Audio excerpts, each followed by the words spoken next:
Hello students. आप कुल आय, औसत आय और सीमांत आय समझ चुके हैं। औसत आय का अर्थ होता है कीमत, सीमांत आय का अर्थ होता है कुल आय में परिवर्तन की दर बिक्री के सापेक्ष, और कुल आय बराबर होता है बिक्री की इकाइयां गुणे कीमत। अब हम औसत आय और सीमांत आय में संबंध देखेंगे। ठीक है, तो हेडिंग डालिए औसत आय और सीमांत आय में संबंध। तो सबसे पहले ध्यान दीजिए, यदि हम बात करें पूर्ण प्रतियोगिता की, किसकी बात करें? पूर्ण प्रतियोगिता की। तो पूर्ण प्रतियोगिता में आप जानते हैं, पूर्ण प्रतियोगिता में कि कीमतें स्थिर होती हैं, अर्थात औसत आय स्थिर होती है।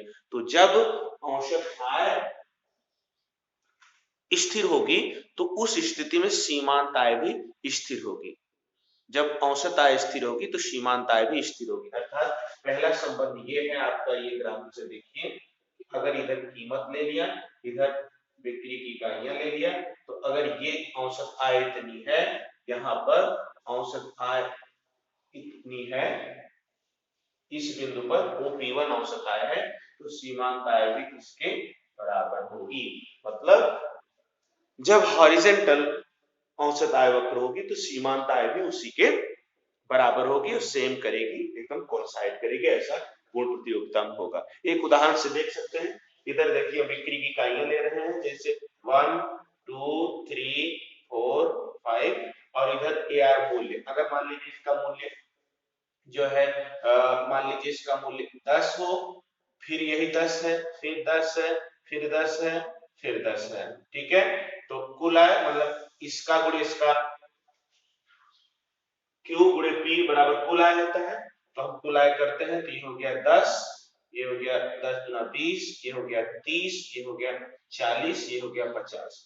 सीमांत आय परिवर्तन क्या हो रहा है इसको हमें देखना है। तो परिवर्तन पहले तो शुरू में 0 आई थी, अब 10 हो गई, तो फिर कितना होगा? 10, 10 से 20 हो गया। ये देखिए फार्मूला है TRN माइनस TRN माइनस 1, मतलब n माने अगर हम जिस इकाई का निकाल, अगर दूसरे का निकाल रहे हैं तो दूसरे की आय माइनस पहले की आय, तो कितना हुआ? कितनी वृद्धि हुई? 10 की। फिर कितनी वृद्धि हुई? 10 की। फिर कितनी वृद्धि हुई? 40 से 30, मतलब 30 से 40 हुआ 10, फिर 40 से 50 हुआ 10। मतलब आपने ये देखा कि जब औसत आय 10 है तो सीमांत आय भी 10 है। ठीक है, अब सेकंड संबंध देखेंगे हम, वो है अपूर्ण प्रतियोगिता या एकाधिकार की स्थिति में। ठीक है, क्या देखेंगे? अपूर्ण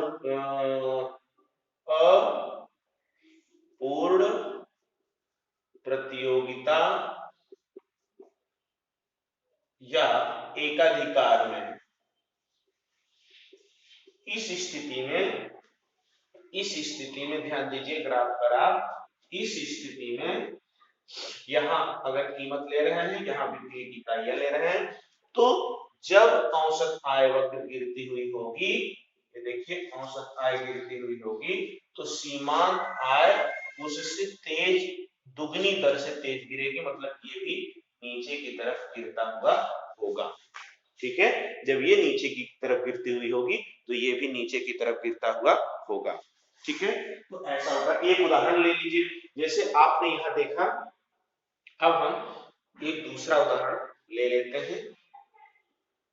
ठीक है, ये देखिए, अगर मान लीजिए पहले का मूल्य 100 है, फिर इसका मूल्य 90 हो गया, फिर तीसरे पे मूल्य 80 हो गया, फिर 70 हो गया, फिर 60 हो गया। ठीक है, तो कुल आय मतलब इन दोनों का गुणा, तो ये हो गया 100, ये हो गया 180, ये हो गया 240, और ये हो गया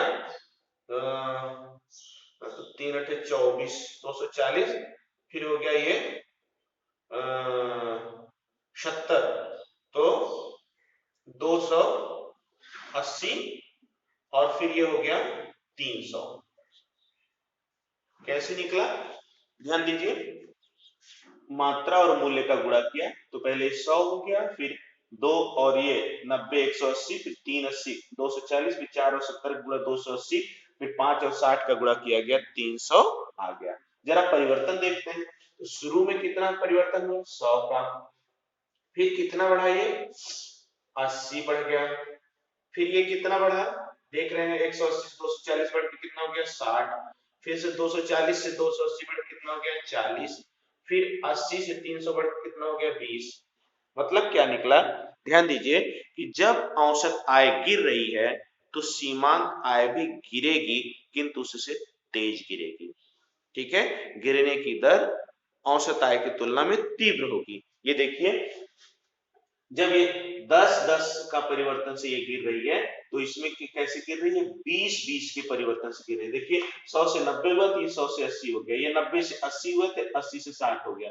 यानी मतलब ये इसकी तुलना में औसत आय की तुलना में सीमांत आय तेज गिर रही है। ठीक है, अब तीसरा संबंध हम देखते हैं, तीसरा संबंध देखते हैं, यदि यदि औसत आय वक्र, ध्यान दीजिए, यदि इधर हम बिक्री की इकाइयां ले रहे हैं, ये कीमत ले रहे हैं, यदि औसत आय वक्र मूल बिंदु की तरफ, यदि औसत आय वक्र मूल बिंदु की तरफ अगर उत्तल है, कॉन्वेक्स है, तो अगर यहां से लंब डाल दिया जाए इस पर, ऊर्ध्वाधर अक्ष पर मान लीजिए लंब डाल दिया जाए और ये मिड पॉइंट है, ये मिड पॉइंट है, तो यह जो है इसको डाले गए लंब को आधे से अधिक दूरी पर काटेगा। यहां से ये इस ढंग से सीमांत आय वक्र होगी। मतलब अगर इसका नाम रख दीजिए के, ये एल हो गया तो ये एम हो गया। मतलब के से डाले गए लंब को ये आधे से, अगर इधर से चले तो आधे से अधिक दूरी पर और ऊर्ध्वाधर अक्ष से आधे से कम दूरी पर काटेगा। ठीक है, तो एक ये संबंध हो गया, और दूसरा संबंध ये हो गया कि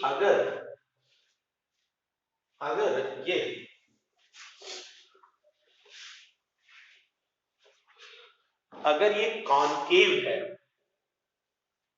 मूल बिंदु की तरफ, ये मूल्य हो गया, ये मात्रा हो गई, अगर ये मूल बिंदु की तरफ औसत आय वक्र कॉन्केव है तो यहां से जो ऊर्ध्वाधर अक्ष पर अगर लंब डाल दिया जाए, मान लीजिए टी है, एल है, तो ये मिड पॉइंट है, तो यह तो सीमांत आय वक्र औसत आय वक्र से डाले गए लंब को अगर औसत आय वक्र की तरफ से चलें तो आधे से कम पे काटेगा और ऊर्ध्वाधर अक्ष से चलें तो आधे से अधिक पे काटेगा। तो ये संबंध हो गया आपका। ठीक है, और एक और संबंध हम आपको दिखाएंगे, महत्वपूर्ण संबंध दिखाएंगे आपको, वो संबंध है औसत आय, सीमांत आय और मांग की लोच में। किसमें? औसत आय, सीमांत आय व मांग की लोच, मांग की लोच में। मांग की लोच को हम इलास्टिसिटी से व्यक्त करते हैं। ठीक है, आप जानते हैं कि जो मांग की लोच होती है वो क्या होती है, ये होती है डी क्यू अपान मांग की कीमत लोच, d q upon dp into p upon q. ठीक है, ये माइनस साइन लगा होता है, ये मांग की लोच का सूत्र होता है।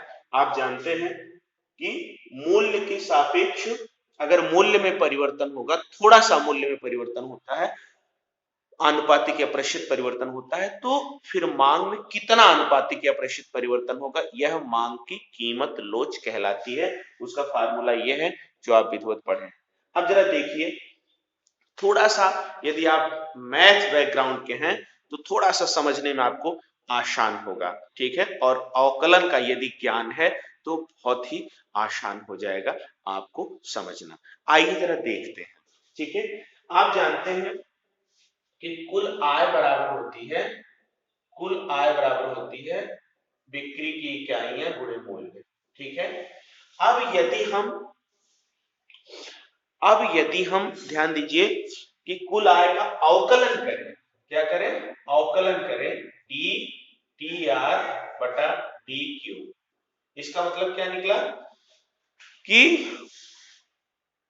बिक्री में एक इकाई का परिवर्तन कर दे तो कुल आय में कितने का परिवर्तन होता है। और यही जानते हैं अवकलन ही क्या कहलाता है, सीमांत आय। कहने का मतलब अगर बिक्री में थोड़ा सा परिवर्तन करें या एक इकाई का परिवर्तन करें तो कुल आय में कितना परिवर्तन होगा, वही सीमांत आय कहलाता है। तो इस स्थिति में आप जानते हैं अवकलन का नियम जो होता है, तो उसमें ये होता है, अगर ये गुणा का है तो होता है Q पहला इंटू दूसरे का अवकलन, तो dP बटा dQ धन P इंटू dQ बटा dQ। ठीक है, ये सूत्र होता है, मतलब पहला चर ले लेते हैं गुणे दूसरे चर के सापेक्ष अवकलन होता है, धन दूसरा चर फिर पहले चर के सापेक्ष अवकलन। तो अब ध्यान दीजिए dTR बटा dQ, तो ये तो होता है सीमांत आय, ये होता है सीमांत आय, बराबर इसको हम इतना ही रख देते हैं dP बटा dQ प्लस ये Q के सापेक्ष Q का से अवकलन है, तो यहाँ ये 1 हो जाएगा, dQ बाई dQ माने 1 हो जाता है, ये हो जाएगा P। ठीक है, अब आइए तो सीमांत आय बराबर हो गया ये। अब यहाँ P, ये जो P है इसको कॉमन ले लेते हैं, P को बाहर कर लेते हैं। ठीक है, तो P को अगर आप बाहर कर लेंगे तो यहाँ हो जाएगा Q बटा P, मतलब P का भाग लग गया, इंटू dP बटा dQ प्लस 1। ठीक है, P को बाहर ले लिया तो यहाँ P का भाग लग गया और ये P यहाँ प्लस 1 हो गया। अब इसको हम यहां से देखते हैं, अब हम इसको यहां से देखते हैं, ये देखिए अब आप जानते हैं कि ये जो होती है Q अपान P इंटू dP अपान dQ, तो आपको हमने पहले ही बताया है, ध्यान दीजिए कि मान की लोच बराबर होता है dQ अपान dP इंटू P अपान Q। ठीक है, लेकिन ये क्या है, इसका उल्टा है और यहाँ रेड साइन है, देखिए ये इसका उल्टा ये है, तो इसकी जगह हम 1 अपान ई रख सकते हैं, और जो कि माइनस साइन है तो यहाँ 1 अपान ई यहाँ माइनस लिख सकते हैं। तो लिख सकते हैं सीमांत आय बराबर ए की जगह हम औसत पी की जगह औसत आय लिख दें, औसत आय, और ये हो गया 1 को पहले कर लेते हैं प्लस, और इसकी जगह हम यहां कर सकते हैं माइनस ये 1 अपान ई। ठीक है, तो हो गया फिर सीमांत आय बराबर औसत आय कोष्टक में 1 माइनस 1 अपान ई। ये एक संबंध निकल गया, औसत आय सीमांत आय और मांग की कीमत लोच में। ठीक है, इसको अगर और आप हल करना चाहें तो इसको इधर कर दीजिए, तो हो गया 1 माइनस 1 अपान ई बराबर, ये हो गया सीमांत आय बटा औसत आय, क्योंकि इसका भाग इधर लग गया, और ये आप इधर कर दीजिए तो हो गया 1, और इसको इधर कर दीजिए 1 माइनस सीमांत आय बटा औसत आय बराबर, ये इधर चला गया 1 बटा ई, या औसत आय आप कॉमन ले लीजिए इसमें एलसीएम, तो हो गया औसत आय माइनस सीमांत आय बटा औसत आय बराबर हो गया 1 बटा ई। अब आप दोनों पक्ष को पलट दीजिए तो हो जाएगा ई बराबर औसत आय बटा औसत आय माइनस सीमांत आय। ठीक है, ये आप देख सकते हैं कि औसत आय और सीमांत आय और मांग की कीमत लोच में क्या संबंध है, इसको आप जो है यहां से देख सकते हैं, कीमत लोच बराबर हो गया औसत आय बटा औसत आय माइनस सीमांत आय। Thank you.